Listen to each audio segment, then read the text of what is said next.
While reading is critical to education, not every student enjoys English class. But at Westhill High School, students can sit and enjoy a pleasure reading class. Pleasure reading graphic novels. Graphic novels was created last year, and it was designed specifically to be a pleasure reading class.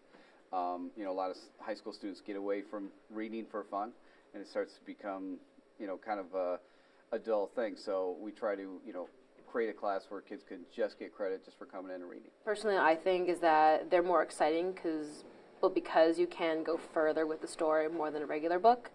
It takes more time, but it just feels more satisfactory.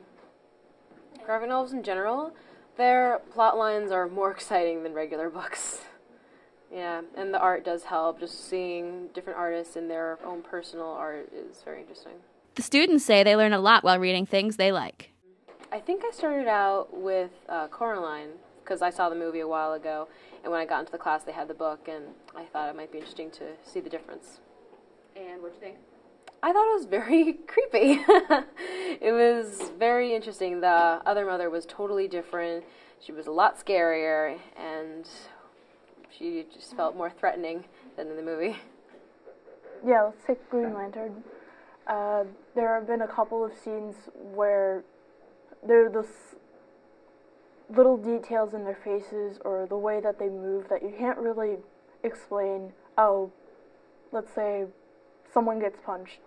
You can only go so far with describing it via text than with just colors and pictures and motions and things of that nature. Deadpool is like a mercenary.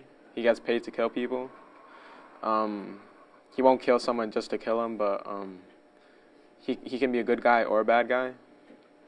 And he has like two personalities. So like at one moment he'd be talking about what's going on, and another moment he'd be talking about like something totally random. Well, in Kick-Ass, the team of Big Daddy and Hit Girl are my favorites, just because they have a take no prisoners attitude. And even for a little girl who's 10 years old, she can deal out some serious damage. Usually, obviously, the villains I really despise in these books. One example could be like Norman Osborn, who's a Green Goblin, and he just doesn't like anyone. I want this. Of course, you want the hero to obviously win, but it makes it so hard for him to win. Have you ever been conflicted in a novel between the hero and villain? Well, yeah, one of the novels I read were The Dark Adventures, where instead of the good guys being the good guys, it was the bad guys being the so-called good guys. And it was weird seeing, like, Norman Osborn as a good guy and trying to see him as a good guy rather than seeing him as a villain. Vandegrift, who teaches the class, says he came up with the idea out of his own exploration of graphic novels. Well, I just started reading graphic novels a couple years ago, and I realized that it was a worthwhile investment of time. I really enjoyed reading this stuff. A lot of it was very complicated, and I felt like it was on my level. And I thought that this type of class, if we had here, it would encourage students to become readers again. So the class has become so popular at Westhill that Vandegrift says the fall class is almost full.